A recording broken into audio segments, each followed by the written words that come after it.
welcome to our Fireside chat with best-selling author and entrepreneur Eric Ries. My name is Maike Kauffmann. I co-lead the Purpose Foundation, which works to support steward ownership and make it more known, more accessible worldwide. And I'm talking today to Eric, who has spent his career helping founders build companies that create real value. At least that's what I understood from everything I've heard so far. He's most known as the author of The Lean Startup, which kind of really shaped how a whole generation of founders thinks about building and scaling companies. And since then, you've just continued to push boundaries from founding the long-term stock exchange to more recently founding Answer AI, where you're reimagining how AI companies are built from day one. And that's work that definitely needs to be done. So thank you for that. Thank you. And with your new book, Incorruptible, How Good Companies Go Bad and How Great Companies Stay Great, which comes out later this year, you go even further still, not asking how to build something, but really how to protect it. And with Purpose, we've had the chance to read the manuscript and sit down with Eric before the final draft was done to feedback some things, challenge maybe on some things as well, and kind of share what we see in our daily work around steward ownership. And this is really what sparked this whole conversation about today. And we will have time for Q&As later, so just pop your questions in the chat and we'll pick them up later or unmute yourself when we're at the Q&A. Um, all right, Eric, really glad to have you with us. Oh, it's my And, pleasure. I'm just really thankful that you wrote this book because I just finished reading it today, the whole manuscript. Oh, wonderful. Uh, Oh, great. and I think it was yeah, it's brilliant looking into the deeper systemic forces that really shape how companies behave and what they need to protect themselves. So tell me what led you to write this book and what led you to write it at this point in time. Yeah, thank you. Thanks for hosting, and thanks to the Purpose Foundation for everything that you're doing, and to so many purpose-driven leaders who are on the call. I'm so delighted. We're such a small but mighty force in the world, and my goal with the book is for it to grow. So I would like to do what I can to spread the word. You know, I I come at this from a very different angle than a lot of other people. I kind of came to it out of necessity rather than as some kind of pre-existing philosophical commitment. I have helped hundreds of people, thousands of people, I don't even know the number now, start companies. I've worked with big companies trying to revitalize them. I've worked with governments and NGOs. Like I really feel like I've seen business from every angle. But I started in a very myopic perch. I started from the Silicon Valley tech entrepreneur perspective, which is a very small piece of the world, as it turns out. And yet, as I've traveled, whether I'm in Silicon Valley or any other place in the world, I have felt the influence of this force, this financial gravity that pulls companies away from their mission, that drags them down into mediocrity. Of course, you all know well. I won't belabor the point. But I didn't understand it. To me, it seems so irrational, so antithetical to what we all think we're doing with organization building. So it got me interested in what I would call the physics of organizations, like not the surface characteristics that we spend so much time on when we teach leadership, management, accounting, business model, strategy, vision, even culture. Those things are all very important, but there's something underneath all that drives organizations to converge on a common set of values, a common set of structures. Um, and I started to get really curious about why some organizations seem to be able to resist this pressure and others are designed to collapse. And make a long story short, it won't be, for when a lot of the audiences, I have to be like, spoiler alert, you won't believe this, but you all know it already. It turns out that the vast majority of the so-called best practices that we currently teach about how businesses should be built, structured, and governed are value destroying. And I thought, I was taught like everybody else that like mission, purpose, values, culture was like in intention or in opposition to profit, money, seriousness, power, all this other stuff. And so I was very skeptical of the thesis that you could do well by doing good. Like that always seemed to me like greenwashing central, that kind of language. Yeah. But it turns out that there's like real evidence to support that. So I was very interested in, okay, well, how can this be? And for many, many years, I was like, some people, everybody has an eccentric hobby. They collect things. Some people collect butterfly wings, some people collect baseball cards, whatever. I collected obscure, alternative governance systems and setups for companies. And I was just shocked how many of them there are when I was taught that there was only one. The only and best way to structure a company, the kind of monoculture that our current finance system preaches. So I got really interested in that, and it started to become very relevant to my work. So all of a sudden, founders like from the major AI labs and like people are starting to ask questions about how do we structure our company in a different way. So I got a chance to put those ideas into practice. And once again, just like I had experience with Lean Startup all those years ago, I started to develop a body of expertise that I understood what worked, but not why it worked. And so that's when I started to really think, okay, it's time to try to get a real understanding of the mechanics of this. What are the structures? What is the evidence? What does the research show? And I got pretty good at getting people to do it. I've converted a lot of companies to these kinds of structures, but everyone that I would teach to do this would run into just a buzzsaw of opposition because everyone knows that this isn't the right way. This isn't the serious way. This isn't the whatever. And so I felt like I needed to arm them with the arguments and the data and the knowledge that they need to defend those insights as they go. And that's really what books are good for. So that's really the idea of Incorruptible is for a lot of people, this will be their introduction to steward ownership and to these other alternative ideas. But for other people, this will be their manual, the blueprint for how to get buy-in from people who are not necessarily already converted to our priors. We can argue from just their conventional beliefs. We can get them to be favorable to this idea. So that's where the Yeah. book comes from. Well, this sounds really familiar. This kind of getting people to understand, and it is often their motivation as well to move out of this force, and then just meeting a lot of opposition. And also the kind of the physics language sounds really familiar. We've been getting a lot of this goes directly against the corporate laws or the laws of corporate physics argument. We've gotten that. So maybe let's dive deeper into those forces. Kind of what's the problem? What is actually happening to these companies? And I mean, you just said financial gravity. Maybe you can yeah give Yeah, that's a maybe new a few words coinage on from that. the Yeah. from the book that I hope people will find to be a helpful contribution to the discourse. I could feel this force viscerally, but we actually have a very hard time talking about it. Even people who are caught up in it often personalize what's happening. So if you talk to founders who have lost control of their company, they tend to blame themselves rather than blame the system that they were caught up in. And if you talk to companies that are successful at resisting this, instead of being proud and bold about their deviance from orthodoxy, they're really embarrassed about it and almost apologetic. So we have this system where the most obnoxious and worst informed voices are the loudest and the most confident. And so especially young entrepreneurs look up to all the wrong people because they're being told. Meanwhile, the purpose-driven companies are like very quiet, often like don't really want to call attention to themselves. And often those who are really pulled into these ideas speak. We have our own like insular vocabulary that we talk about that's impenetrable to people from the outside. So the net is people who are caught up in this force can't name it. If you talk to them about it, they don't know that it's happening. I think that's something that's like a huge issue. I call it the force that no one controls, but everyone obeys. And that's true for investors and LPs and endowment. Like you walk up and down the chain of modern finance, everybody's trapped in this gravitational pressure. Um, so the mechanics of how it works. So basically, my conclusion is that gravity is a function of power imbalance. So when you have concentrations of resources that people desire, whether we're talking about money or status or power, what it doesn't really matter what it is.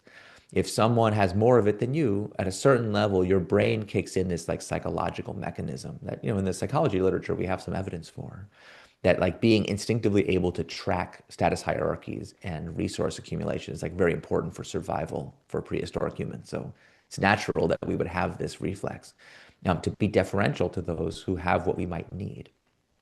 And so if you've ever seen somebody meet a celebrity for the first time or a billionaire for the first time, like it's really gross.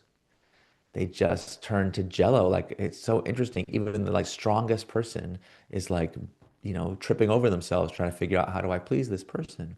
And it seems so silly when you watch it, but it's actually very rational. Like the instinct is rational, but it's just not consciously chosen.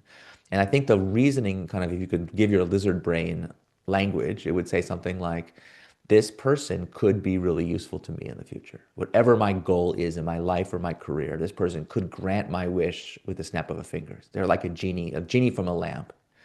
But they might not grant my wish, but they might, even the slightest chance that they would do it. Remember, you meet a billionaire, they could permanently endow you for the rest of your life with more money than you could ever need for you and all your descendants to live comfortably forever and for you to pursue the thing you care most about and do the most good. Like they could do that with a snap of their fingers and not even miss the money. So you can't help but know that. It's impossible to talk to such a person and not have that be influencing your behavior. This wouldn't be so bad if it was just an issue about individuals, but the research shows that consistently enacted behaviors eventually become internalized as values, even unconsciously. So when you have a whole organization starting to think about what the market wants or what investors might want or what venture capitalists might want or a nonprofit thinking about what the donors might want. The word might is doing a lot of work in these sentences. Right? Having a good long-term partnership with your funders is very healthy. But if you've ever sat in a meeting shortly after a company goes public, you will observe this phenomenon. We're discussing what features we should add to the product. And someone will say, I don't know, the market might not like it, might not like it, and then you don't do it. So there's like this ghost who's joined the meeting. You have a ghost on the board. You have a ghost in every meeting just being like, the market might not like it. And then you start to see these bizarre behaviors. Like very recently, we saw Jack Dorsey very famously laid off 40% of his company and claimed it was because of AI. The stock jumped up. I think he made $2 billion personally that day. So a lot of executives saw that and said, oh, that's what the market wants. To lie about what you're doing and call it AI, like get rid of people, replace them with machine robot. Okay, Yeah. message received. So what's happening is, even if you say you value people, you say you want to build a great culture, a great whatever, like you say all this stuff, but underneath there's this force whispering in your ear. Maybe we should just lay everybody off and replace them with AI, or at least tell the market that that's what we're doing. And the research shows that this is very prevalent, for example, for among public companies. If the CEO or the CFO have stock options vesting in a given quarter, you can predict all kinds of stuff about what will happen that quarter. Like R&D spending will be lower, more likely to lay people off, more it's just like crazy. Like within, with a certain number of days following a stock buyback, executives are more likely to sell than in the days before. Well, what's going on here? So part of the insight of this book was to name this force, financial gravity, and then to name its effects as a form of corruption. That word is difficult for people. Like that definitely has caused a lot of tension making this choice. But I think that's a real signal of how we are struggling as our modern business culture. Our grandparents would have had a much clearer ability to say that if you find a way to make money without creating value, that is a corrupt act. Whether it's illegal or not is kind of a second order question. So that's basically the idea is that we study these forces, we see how they lead to this corruption, and then we ask ourselves this important question: what could we do to build an organization that is incorruptible? We, in the context of steward ownership, when looking at these forces, we sometimes talk about a vacuum of responsibility because, like what you said with the might, everyone is kind of looking to one another, Totally, and no one 100%. really feels responsible and accountable for what is going on anymore, because the owners often look to the owners of the stock, look to the managers because I mean they are running the company, right? And the managers look to the owners or the stock market and how they react. So. Yeah, definitely we see that a lot. And I think maybe just a perspective that we also talked about in our last conversation was there's two forces that really have the strongest potential to corrupt people's minds and hearts, money and power. And in today's world, usually money equals power. So there's this Yeah, equation that it really is true in a lot of companies and a lot of other spaces as well. Basically money and power being equalized and often bundled up in ownership. And in your yeah, book, you write that it comes down to ownership shifting from stewardship to extraction. Yeah. And yeah, I would like to talk about that sentence more. What do you mean by that? And do you agree that those two forces of money and power are really at the heart of it? Yeah, yeah, for sure. Again, it's really important to understand how different this is than the world that our grandparents and great grandparents lived in. Like this is a new phenomenon, not completely new, but it's much greater magnified in our current world. Let me put it that way. So, for example, our grandparents recognized separable spheres of status and influence. Like they saw the economic sphere, the political sphere, the cultural sphere, the sports sphere, the civic sphere. They saw those as really different. And so you really had a clear understanding that like just because you were in the hierarchy of one did not automatically make you give you power in the other. So if you had cultural cachet, that was really different than if you were rich. And if you were a politician, that was really different, right? These were different spheres. Now we have financialized everything. So we basically liquidated all those distinctions. And now, it's like celebrities become investors, investors become celebrities, the wealthy become politicians, the politicians become wealthy. Everything is interchangeable through the currency of money. So yeah, so we've kind of bundled everything up together, and that is causing a lot of problems. Weirdly, if you read the endnotes of the book, I decided not to put it in the main body, but like there's a quote from Joseph Schumpeter who foresaw this in the 1930s. It blew my mind. Like one of the biggest pro-capitalist thinkers was like, one day in the future, the like efficiency machine of capitalism will turn its claws on the civic and structural supports that are necessary to defend the rule of law.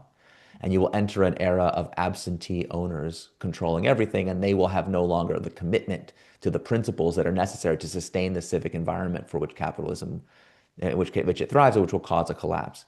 And you're like, my friend, do you have a suggestion living in this world that you foresaw? Do you have a suggestion for me about what to do? And he's like, no, I'm just letting you know this is going to happen eventually. You're like, I think this is kind of an Great. important point. Like, yeah. So we're like living in this world it's not like inconceivable what's happened. It's actually a very straightforward application of the pro-capitalist like concepts that it requires a counterforce. It requires a separation of spheres or conclusions. And part of the way I think, what I really like about steward ownership is we conceive of a corporation or organization in political terms, like as a polis, as a little nation state unto itself, a civic space.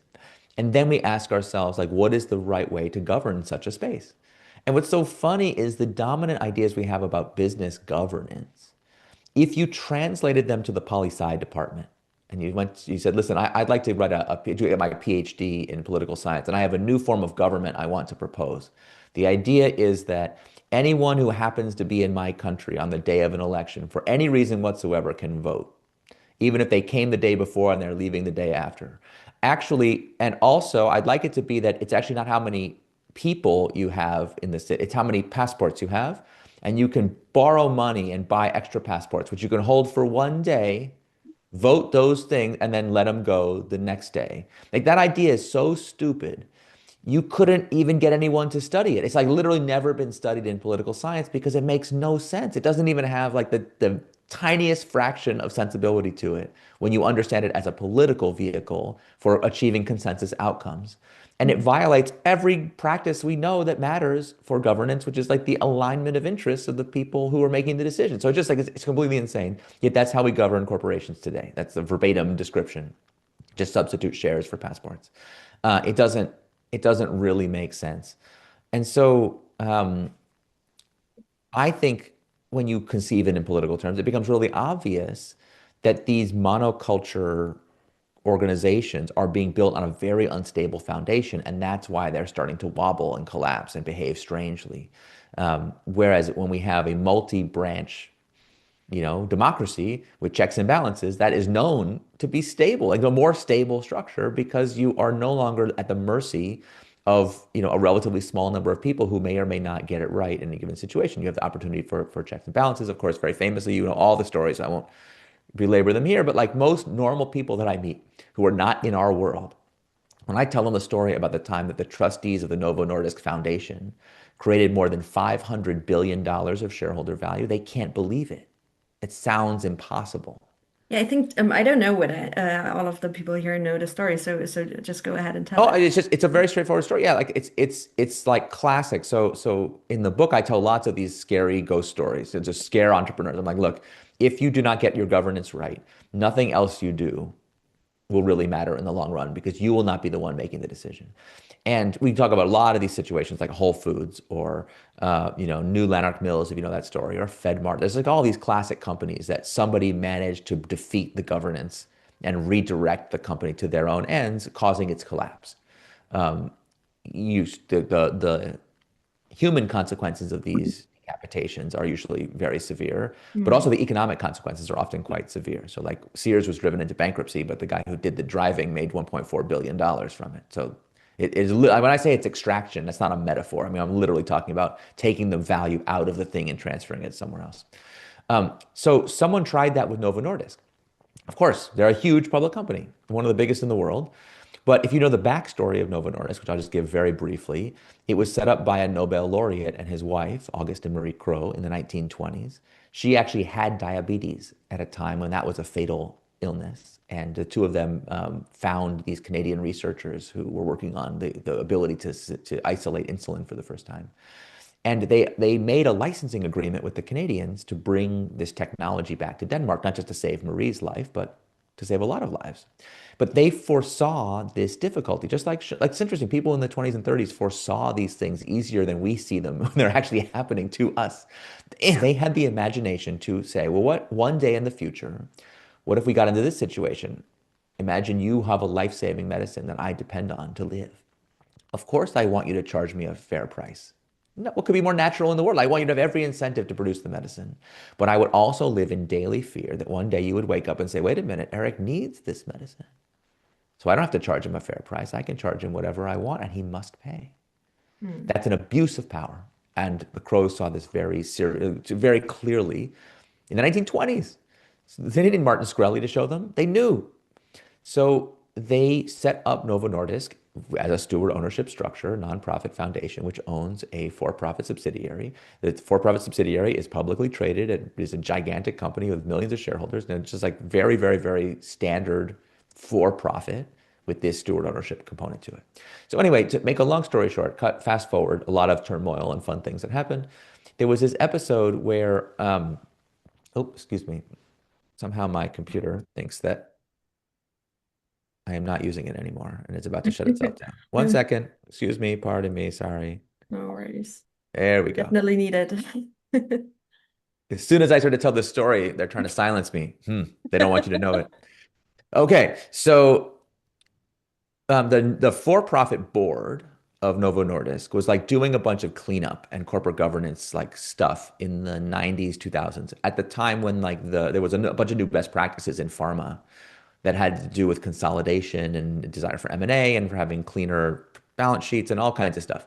So they were doing all this cleanup. And I don't know the truth about whether they did the cleanup to sell the company or it was just while they were in the midst of doing this cleanup, they kind of got swept up in the best practices Hmm. of selling. Anyway, they get the idea that they should sell the company and get a big premium on its publicly traded price. Now, I don't remember the exact price, but they were going to sell the company, it was worth 15 billion and they were going to sell it for 20 or something like that. They're going to get a big premium. So they have a fully signed merger agreement with what is at the time the third largest biotech company in the world. And they have like the last due diligence item that they have to do, which they clearly did not give a lot of thought to. They viewed it as like absolute formality, was to go to the nonprofit trustees and get their approval for the merger.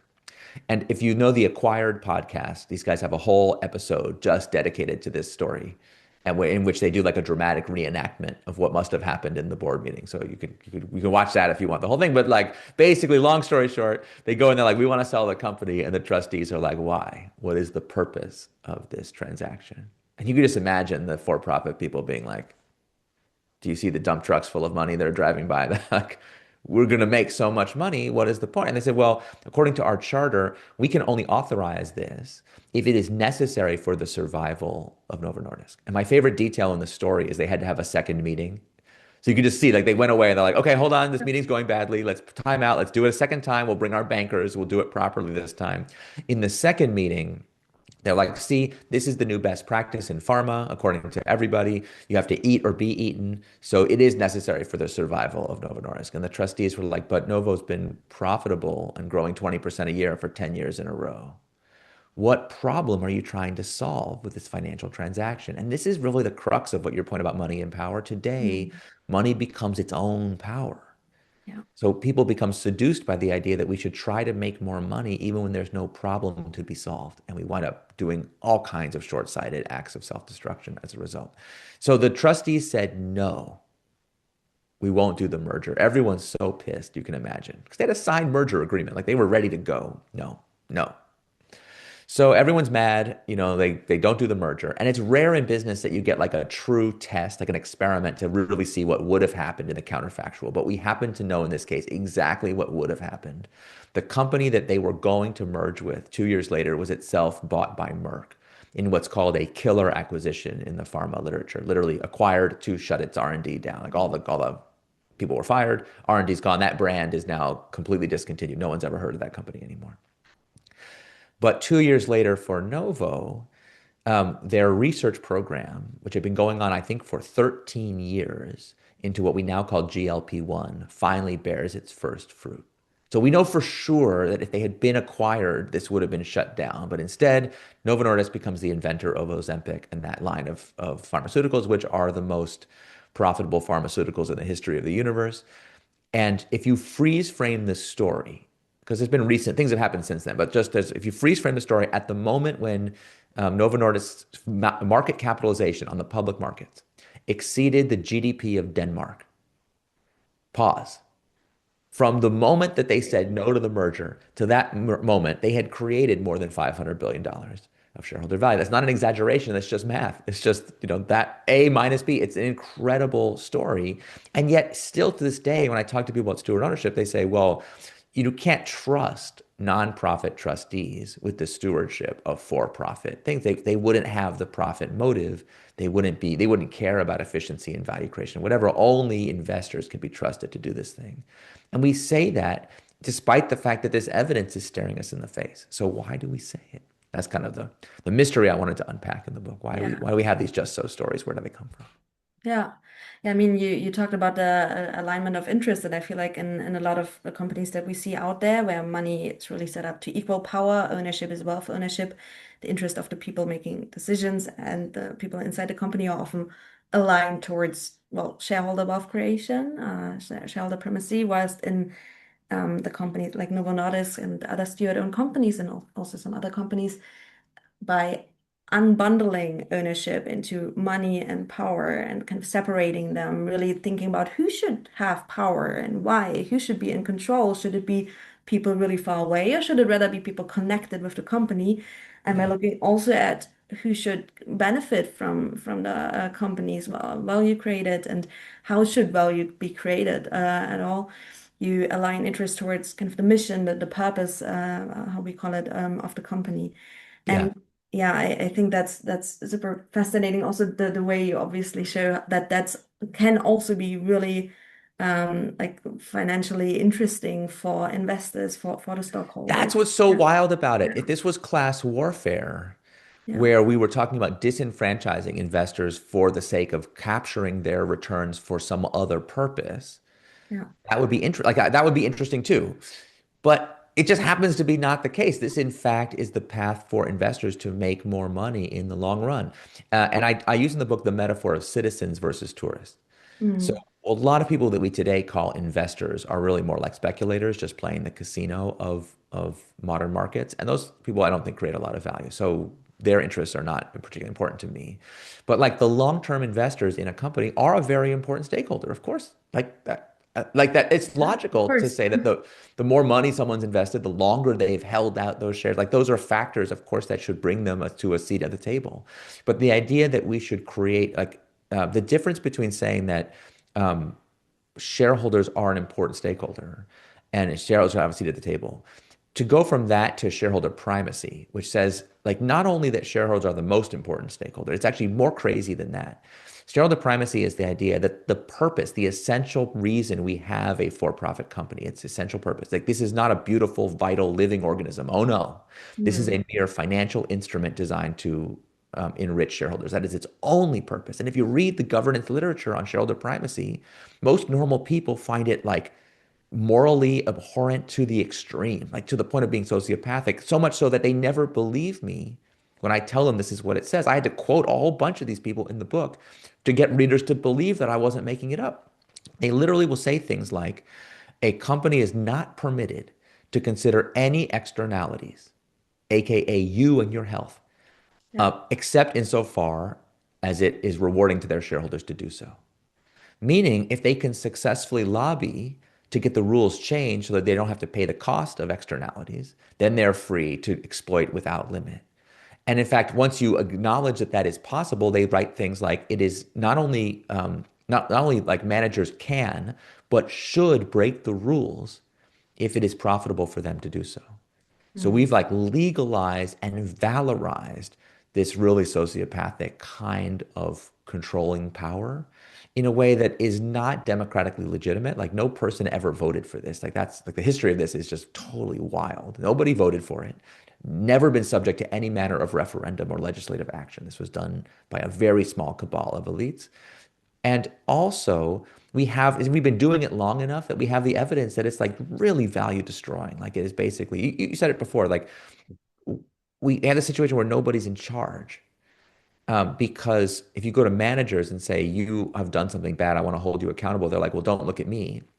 Mm. I'm just have a fiduciary duty to maximize shareholder value. So I'm an agent of the shareholders and I do what they want. But if you go to the shareholders and say, I want to hold you responsible, they say, hold on, we're protected by limited liability.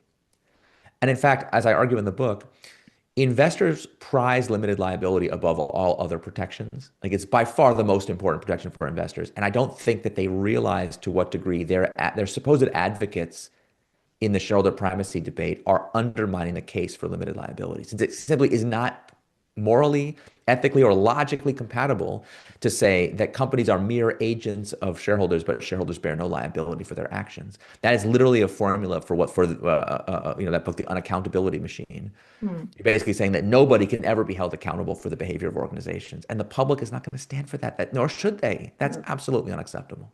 No, and the founders and entrepreneurs, they don't, that's not what they want to build. That's not what they like want their ideas to blossom into, right? So I mean, we already talked a bit about Novo Nordisk, but maybe you can share some more insights, kind of what kinds of companies did you find that defy this corruption? What are they doing differently? I think you call it structural integrity.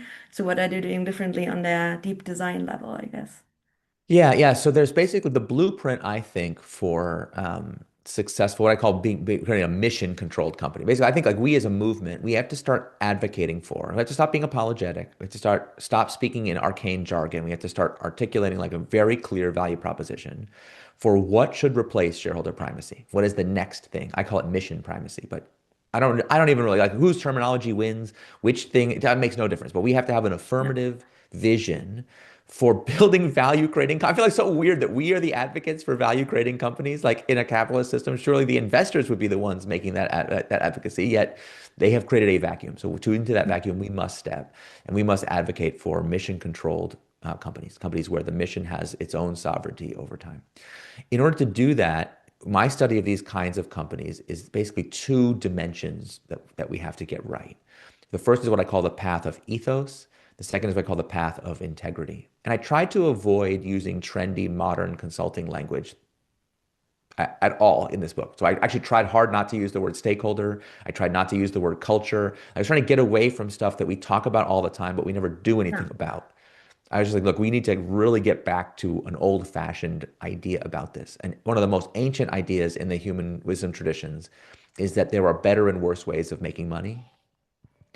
And so the best way of making money, everyone has agreed, like since Aristotle and before, is to create more value than you capture. That is to create a net surplus of value in the world, of which some of it redounds to you. All other forms of making money we should view as morally suspect. So if you want to build an organization that has that at its core, The first decision is actually not a structural one at all. It is an inner decision about like just what is the intention? What kind of organization are we trying to make? I argue for in the book that we should conceive of making a profit, being a for-profit company, as one that is designed to maximize human flourishing. So we make that our explicit goal. And then we try to align all the things we control around that goal. So that's where we want to make sure that the business model strategy is aligned to that mission. We want to make sure that the culture is aligned so that even if no manager is present, employees know what to do. So I'll just give one like very simple example that really was a really powerful one. There's a grocery store in Texas called HEB that if you know anybody who lives in Texas in the US, they can't stop talking about this grocery store. It's like a regional grocery store that is otherwise unknown outside of Texas. Customers in Texas often mistakenly think that the letters HEB stand for Here Everything's Better, even though Yeah. that's not true. That's actually just the initials of the founder's son who set the company up like 100 years ago. Anyway, I tell this story about a time when an ice storm was blanketing Texas, and in one HEB store, the power went out. And when I say it went out, like hard power out, no backup, no nothing, point of sale systems go down. Nobody can pay for their stuff. And all these customers with full carts are groaning in the aisles like, oh no, what a nightmare. Why are they so upset? You can imagine. It's an ice storm. Like, why are they, why are you, if someone's in a grocery store in an ice storm, we know why they're there. They are stocking up for this like very difficult situation. Now they're not going to be able to get the things their family needs. The store manager makes a snap judgment call, gathers everybody up and says, okay, everybody just take your carts and go home. And everyone's like, how are we going to pay you? You're not going to pay us. You're just going to go home. So the customers are in tears. I mean, literally, there was a reporter there, and they're talking about just these people were like weeping in the aisles, like, oh my God, what an act of generosity from a company. You know, who could have ever imagined such a thing?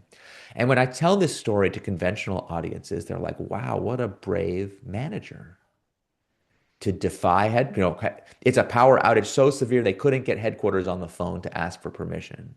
And they just did. But they misunderstand this story completely. This was not a brave manager.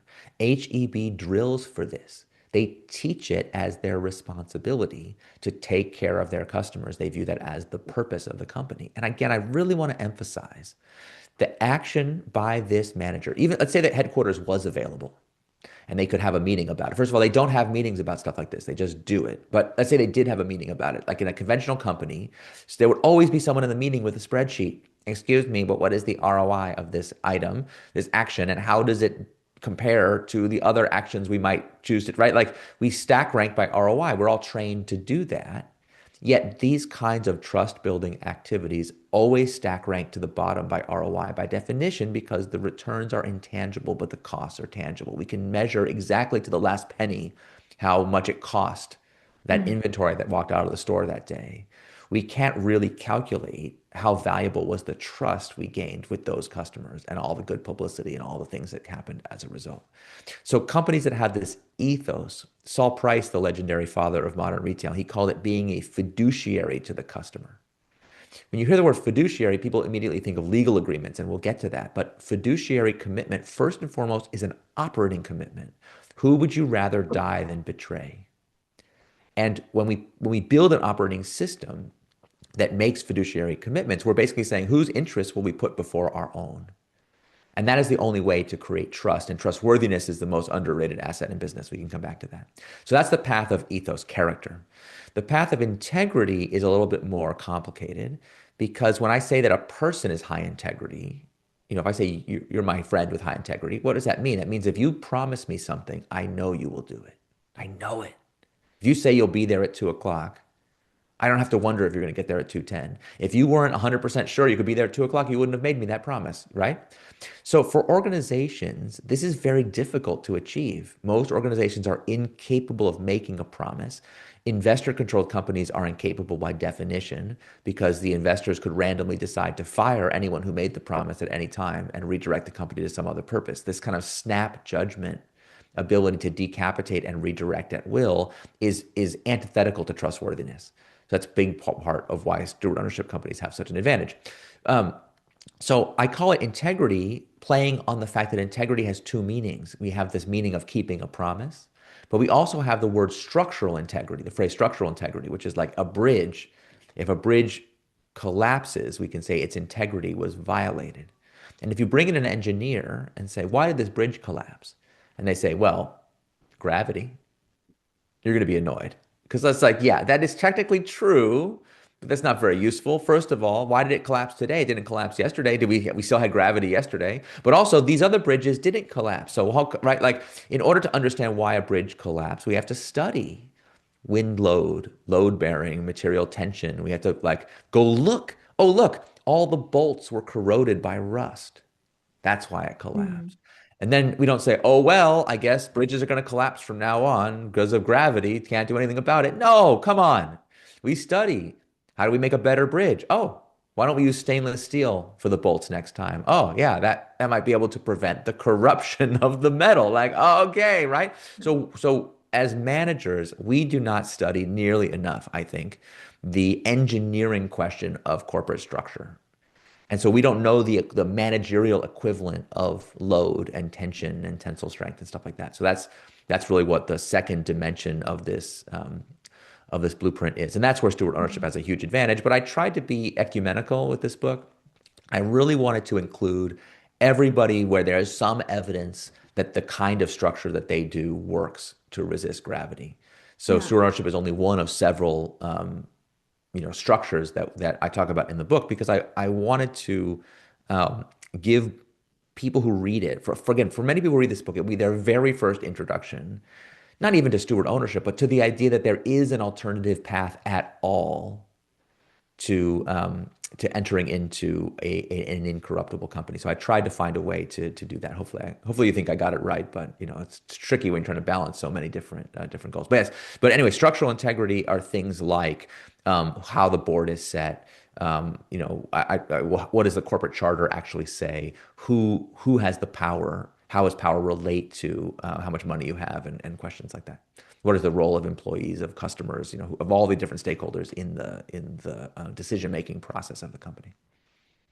Yeah, and I mean, we often get this kind of a founder building up a really cool purpose-driven company and making promises to all of his employees and customers, and everyone says, hey, we trust them to follow that mission, but it's that person, right? And you never know what happens to that person. And if your No, ownership is exactly. That's the exactly, problem. yeah, and if your ownership is set up in a way that whoever puts the most money on the table can buy the ownership, then that means that you always have this way out. And if the owner is ever in a situation where the mission maybe isn't as important to him anymore, he passes away and his family inherits the company or whatever, you need to find these different solutions, and you summarize them in the spiritual holding company, which I would like to maybe you can say a few more words on kind of what you mean by that. A lot of the companies that you summarize within the spiritual holding company are steward owned. Some aren't, but I completely get where you're coming from. But maybe just a few more words before we move to the Q&A. Oh, sure. Yeah, yeah. So I felt we do not have in the literature anywhere an omnibus term for the general idea of a two entity or multi-entity oversight or checks and balances kind of system. Like we have Yeah. lots of terms for that in governments, but for corporate governance, we really don't have language for this. So as a result, and again, I really like my goal is to write this from the point of view of individual leaders who are coming to these ideas new. They tend to get overwhelmed by the number of options. Should I do an industrial foundation or an employee ownership trust or an Mhm. ESOP or a perpetual purpose trust or a cooperative? If it's a cooperative, it should be a worker cooperative or a customer cooperative. Should it be an employee voting trust like they have at Alibaba? I mean, I could feel like it's like 25 of these things. Or should I go like the evergreen people, like Mhm. Tugboat Foundation that have no investors at all? There's just a lot of things. Should I be a zebra or should I be a nonprofit business, whatever I forget what those people call it. Blanking on that organization. Anyway, I've met a lot of people who advocate a lot of different ways, and most people, at most, like here's the thing: I think advocates for this need to really understand. Among founders that I meet, they will have heard of at most one of these things, and often it'll be the most anodyne one. It'll be like B Corp certification. Like that's literally the only thing they've ever heard of, and like vaguely heard of it at that. They'll be like, "Oh Yeah. yeah, I've heard there's some kind of thing like being a B Corp, but that I heard it's not very serious." It's like there's this whole, I'm like, no, there's a whole universe of things. Your birthright has been stolen from you. The ability of humans to experiment with our own organizational forms is one of the oldest things human beings have been doing since we invented language and probably before. We have been building polities with different ideas about how power should be shared among people. Like this is your birthright. You're a lawgiver. Embrace. I think it's wonderful Yeah. and beautiful and fun, but most people find it to be a total drag. Like, oh God, I'm just trying to get product market fit, and now I have to think about all this random other stuff. And unfortunately, advocates, because we who are advocates in this are all kind of locked into like a zero-sum struggle for attention and resources and funding and whatever. I mean, I'm an advocate too. Like, long-term stock exchange has the same problem. I went Mm. around to all the environmental sustainability groups when I was so naively starting LTSE and said, look, I want to write standards. I want to write into our listing standards that you have to do one of these things. Every group I went to was like, great, we would love to help you with that. We already have a standard. So just write our standard into your listing standards. I'm like, I know, but the last group I met with, they also have a standard and they said we should write their standard in. And they're like, yeah, but their standard's bad. Our standard is better. I'm like, I know, but they actually told me the opposite. They think their standard is good. Could we work together to either have one common standard or give people a choice? And every group was like, if I have to work with those people, no, no deal. They're bad. And it's like, so this is also part of the human condition. Advocates for all kinds of reforms have been fighting with each other more than with our actual enemies for millennia. This is an old thing. But I always remind people, if you want to understand how solidarity works, don't study unions, study banks. Okay, the financial system and its sector, like the people who really get this, they are fierce competitors with each other, but they close ranks. They understand that there are moments when you need to act in solidarity because your common values are under threat. And we have to learn that lesson, Yeah. I think, we who are advocates for these ideas. So I coined this term spiritual holding company Hmm. for the idea that there needs to be something, somebody who acts as the holder of the spirit, the animating essence of the whole. And whether that is embodied as a trust or a foundation or or a co-op or whatever, there are arguments for which of those is the best, but we need a way to talk about the whole thing in general without having to pre-commit ourselves to a specific reform. And so that was my idea to try to solve that problem. Yeah, and I think what you said is so correct that kind of we're all moving towards we're all trying to move towards the same goal, and for me it's always also just really important what do the founders and entrepreneurs want to bring into the world? Right, Is it an right. employee-owned company? Is it a steward-owned company? Is it something completely else? I mean, there is a vision and mission behind it, and you also need to at least that's what we are trying to put into our conversations and into our communication. You need to find an ownership structure that's coherent to what you want to build. Yeah, And exactly, but exactly. the most important point is if you want to build a mission-driven organization, you need to really think about that at a very early point. All right, we have a few questions in the chat, but I don't know whether there's anyone who wants to maybe also ask their questions themselves. I'll ask one for now. Um, Andrea Mini said the limited liability point was a bit hard to follow for him. Because the principle of limited liability also applies to steward-owned and co-op-owned companies, etc. So yeah, maybe you can say a Yeah, few. sorry, I skimmed over that very briefly, but I'm delighted to have a chance to talk about it. So let's talk about where limited liability comes from. Like limited liability is a relatively new concept in the grand scheme of things. In the US, the first limited liability statutes for investors date to the 19th century. So this is not like Adam Smith didn't work this out. It was done relatively recently in the grand scheme. But at the time that limited liability was enacted, we conceived of incorporation very differently than we do today. And in fact, the way we do it is the outlier. For the vast majority of time there have been joint stock corporations on this earth, it was considered obvious by everybody that corporations should exist to do something specific. So, in order to get a license to operate a corporation, for example, in the United States in the 19th century, you had to go to your local state legislature and get permission to form the company. In order to get the permission, you had to say, what is the public benefit? What we would now call a defined public benefit. What is the purpose of this company?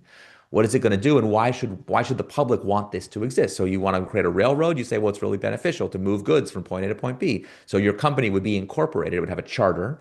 It's called the charter system. The charter would be to dig a canal from point A to point B, to make a railroad, to do a thing, to do a specific thing. And to get a sense of just how deviant our modern ideas are from the historical norm. People can't believe this. In the 19th century, if you were the richest person in the world and you decided to just take over some company because you could, you borrow a bunch of money, show up, and you'd be like, I'm willing to pay whatever it takes to own this company. First of all, it was considered completely normal and ethical and right for the directors to fight you. Now, they would even fight to the death. Our modern battles are tamed by what was allowed in the 19th. Their ideas of no hold bars combat was very different than ours. But more importantly, if you did succeed, and you said, okay, I will now change this company from a company that makes a railroad to a company whose essential purpose is to maximize shareholder value, that would have been considered a crime. And the courts would void your charter. You would get the corporate death penalty. Okay. Like that's how different the world was, like very recently. So, how did we get out of this world? Well, there was a big problem with that system, which was that state legislatures were not the right place for this venue to happen. It was just a massive source of cronyism. As the economy industrialized, we needed a lot more corporations. And so this system really broke down.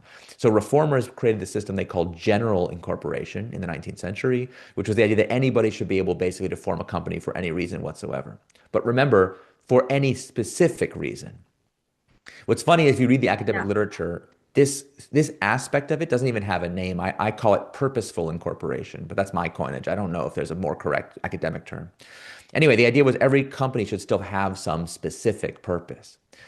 And I bring all this up because once we broke the three-legged stool of incorporation and we started to have companies that were incorporated, they would literally write into their charter, this company is incorporated for any legal purpose. Any lawful act or activity is the phrase we use in the US. If you look at a Delaware Corp, this started in about 1899 in the US. Again, not ancient history, relatively recently. The courts struggled to then define what were the fiduciary duties of the board. Because when companies existed to do something specific, it was much clearer what the duty was. The duty was to defend that mission. That used to be the duty of a board, the primary duty. This was a duty drawn from trust law. Boards were seen as trustees of the mission, and therefore their job was to preserve and protect. But over the course of the 20th century, with the rise of financialization, the courts also recognized a second duty, what they called the agency duty, which is the duty to maximize on behalf of whoever you are the agent of. And it's a very different legal system. Comes from a different part of the common law. So we kind of combine these two things. In fact, the courts tried to have it both ways, which I think is so funny. Like if you look at the early 20th century court cases, they say things like the fiduciary stands in relation to they have a fiduciary duty to the corporation and its stockholders. It's like, those are two different things. They treat it like it's one thing, but that's two things. What happens if what stockholders want and what's good for the company are at odds? The courts struggled with this Yeah. all through the course of the 20th century. And over time, with the rise of the idea of shareholder primacy, they threw in the towel and just said, look, at the end of the day, it's an agency duty. You have to maximize shareholders. Now, here's where the liability issue comes in. Going all the way back to Roman times, the agency duty comes from the master slave laws of the Roman Empire. That's how old this idea is. If you are the master and you send your agent into the marketplace to do a thing for you, you are liable for what happens. If I give my agent a knife and say go to the marketplace and get me the lowest price by whatever means necessary, and he stabs somebody, everyone agrees. This is like the most natural, logical, moral thing in the world. The law has always recognized that if you set those conditions up, you are liable for what happens. So, if investors, if companies are merely agents of investors, then logically investors bear liability for their actions. Yet investors enjoy limited liability. So these two ideas are actually structurally, deeply, morally incompatible, and investors are going to have to choose. And if they're smart, they'll choose limited liability because the alternative is much worse. One thought that just popped into my mind is we like talking about limited liability in the context of steward ownership.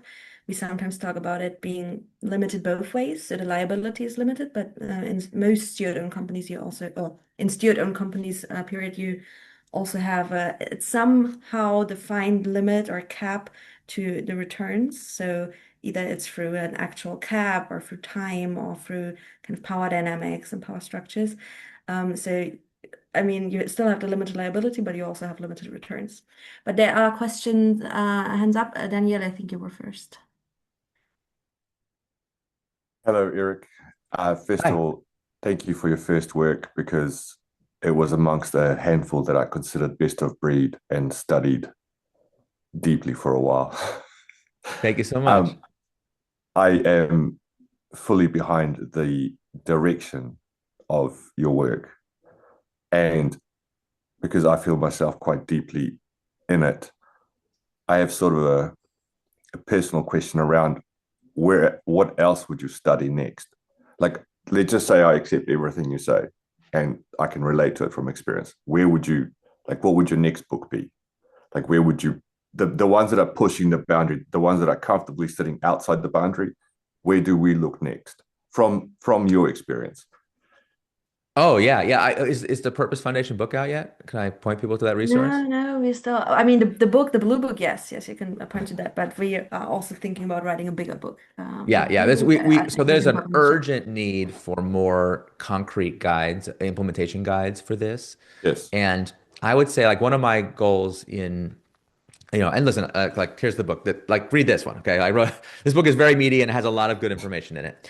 But in order to produce this book, I had to cut out of the manuscript a whole book-sized tumor of implementation details that had rendered it unreadable to normal people. Like I did a That's lot of what I testing. want. That's what I Yeah, I know. want. Everyone, all the founders who read the book are like, "Well, this is great, but where's the next level of detail down?" So if this book sells any copies, then I will also produce the affiliated workbook, Can we and how do you hopefully we get will collaborate with Purpose Foundation on this because we Yes, need we'd love need more that. details. And the specific thing that we really need is there's nowhere in the world right now a guide or a flow chart. It's just like if you're this kind of company, talk to this kind of organization. So people are getting so confused, but we need to be able to, because like I meet people who are like a family-owned business with a retiring founder who really wants liquidity and just like they want to retire and know that their company's going to be in peace, right? So like an employee ownership trust conversion, like they do at Common Trust, like that would be great. It's like they're a great fit for that. They're going to have a great time.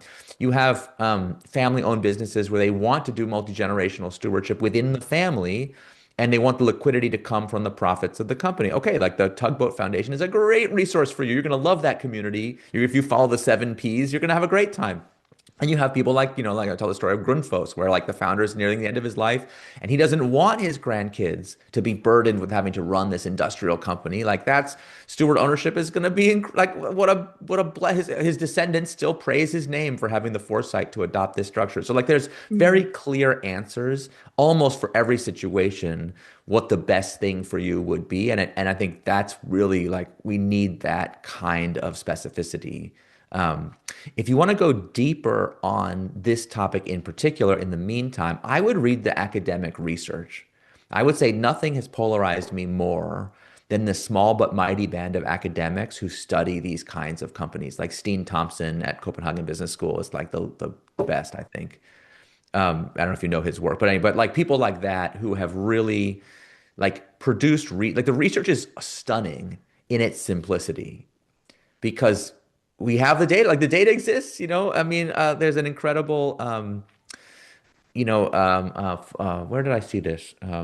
There's an incredible meta study, and I can't remember now the researcher to give the credit to. It's in the book, in the end notes. I'll look it up for you if you can't find it. Someone did a meta study of employee-owned companies. And it's well known that okay. employee-owned companies have superior growth and profits, and they're just like you get all these benefits. The more employees are in the governance of the company, the better it is, like in a bunch of different ways. But they created a data set. I think it was like 50,000 companies they studied, and they found that employee ownership exhibits dose response like a medicine. The more of it you do, the more of the benefit. It's just a linear correlation. If you have 50%, you get half the benefit. If you're 100%, you get all the, it's just like incredible how much data we have that most practitioners have never seen. So yeah, we could also use a book that's just an academic roundup of all this research. It's incredible how good it is. I actually know someone working on that, on a part of it at least. So Good, good, good. we'll Yeah, have yeah. more Convince her soon. to, Yeah, to get to How accelerate. We need that urgently. yeah. how do I get on the reading list for your next book then? You got it. Yeah. Well, actually, that brings me to where can people get your book? Well, how nice of you to ask. If anyone, first of all, I'm happy to send copies to everybody here. So if anyone wants to be in our street team or be part of the promotions of the book, we're happy to put copies in the hands of allies that we need that badly. This book is like, I've never seen anything like it. We're getting so much grassroots energy and enthusiasm. I see the Beautiful. pre-order numbers. We're selling a lot of copies, and like business authors have endorsed it. We just won a big Thinkers 50 like best business book of the year award this morning. So I guess getting that kind of attention and from like mainstream press, zero. It's been like thoroughly excluded from like any kind of like official journalism because I guess it's too incendiary. I really don't know the reason, but so we really depend on allies who believe in these ideas to help spread the word. So if you like the book, please, please, please review it, tell your friends about it, buy a bunch of copies of it, that kind of thing. So here's the book. Happy to send early copies. This has a beautiful cover designed by my friend and longtime collaborator, Marcus Gosling. You can see. You can get it at incorruptible.co. That's the official book website. You can see there all kinds of stuff. If you want to see all the endorsements and quotes and everything that's been getting, we actually run a website called howisincorruptiblegoing.com. You can just It's just a feed of all the information you could possibly want. If you join the mailing list, that's the best way to follow me. You can, of course, follow me on social media, but I don't actually recommend that for your mental health. Just email is so much better. So join the mailing list. And if you want, we have early implementation guides, like a prototype of all that workbook stuff is available at the website. If you pre-order the book, you can put in your receipt and you'll get on the mailing list and we'll send you all that stuff. So we've tried really hard to create you know, as many possible incentives to join the mailing list as humanly possible. The book is going to be available May 26th in the US, May 28th in the UK, and in English-speaking territories, and then translations will follow over the course of the year. It's going to come out in hardcover, in ebook, and audiobook all at the same time. What else can I say? You can get it at your local independent bookstore. You don't have to buy it from Amazon, although I'm of course Yes. happy wherever you buy it. But yes, your local independent bookstore really needs your help.